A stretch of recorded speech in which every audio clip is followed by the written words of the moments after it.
नमस्कार। स्वागत है आपका कहानियों के पल में। और आज हम रामायण के बालकांड से जुड़ी एक और कहानी जानेंगे जिसका नाम है राम द्वारा धनुष भंग। तो चलिए शुरू करते हैं। लक्ष्मण को अत्यंत क्रुद्ध एवं आवेश में देखकर राम ने संकेत से उन्हें अपने स्थान पर बैठ जाने का निर्देश दिया और गुरु विश्वामित्र की ओर देखने लगे, मानो पूछ रहे हो कि वर्तमान परिस्थिति में मुझे क्या करना चाहिए। विश्वामित्र ने कहा, वत्स, लक्ष्मण ने सूर्यकुल की जिस मर्यादा एवं गौरव वर्णन किया है वह सत्य है। अब तुम धनुष पर प्रत्यंचा चढ़ाकर लक्ष्मण के वचन को सिद्ध करके दिखाओ। गुरु की आज्ञा पाकर रामचंद्र मंद गति से पग बढ़ाते हुए शिव जी के धनुष के पास पहुँचे। राम को धनुष की ओर जाते देख सीता और उसकी सखिया तथा जनकपुरी के समस्त दर्शकगण अत्यंत प्रसन्न हुए, किंतु उनकी प्रसन्नता को संशय ने घेर लिया। वे सोचने लगे कि जब विश्वविख्यात शक्तिशाली राजा और राजकुमार इस शिव जी के धनुष को हिला नहीं सके, तो राम जैसे सुकुमार किशोर पिनाक की प्रत्यंचा चढ़ाने में कैसे सफल हो सकेंगे। सीता भी मन ही मन परमात्मा से प्रार्थना करने लगी कि हे सर्वशक्तिमान, इन्हें इनके उद्देश्य में सफलता प्रदान करने की दया कीजिए।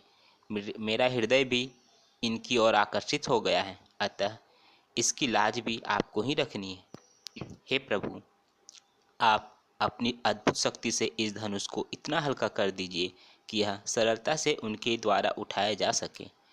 धनुष के पास पहुंचकर राम ने धनुष को बीच से पकड़कर सरलता के साथ उठा लिया और खेल ही खेल में उस पर प्रत्यंचा चढ़ा दी। प्रत्यंचा चढ़ाकर जो ही उन्होंने धनुष की डोर पकड़कर कान तक खींची, त्यों ही वह धनुष भयंकर शोर मचाता हुआ तड़तड़ा कर टूट गया। उस नाद से अधिकांश दर्शक मूर्छित होकर भूमि पर गिर पड़े। सिर्फ विश्वामित्र, राजा जनक, राम, लक्ष्मण आदि कुछ ही ऐसे लोग थे जिन पर इस भयंकर स्थिति का कोई प्रभाव नहीं पड़ा। कुछ काल पश्चात जब सबकी मूर्छा दूर हुई तो वे राम की सराहना करने लगे। धनुष भंग हो जाने पर राजा जनक ने विश्वामित्र से कहा, मुनिवर, मेरी प्रतिज्ञा पूर्ण हुई, इसलिए अब मैं सीता के विवाह रामचंद्र के साथ करना चाहता हूँ। मुझे अपने मंत्रियों और पुरोहितों को विवाह का संदेश लेकर महाराज दशरथ के पास अयोध्या भेजने की आज्ञा दें।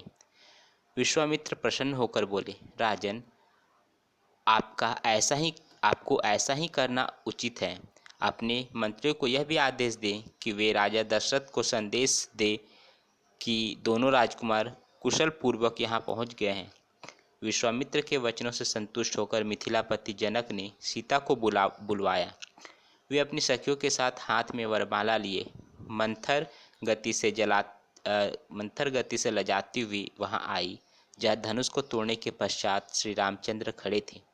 सखियों ने मंगल गान प्रारंभ किया और लज्जा, संकोच एवं हर्ष के भावों से परिपूर्ण सीता जी ने धीरे से श्री राम के गले में वरमाला डाल दी। धन्यवाद दोस्तों, यहीं तक थी इस कहानी की।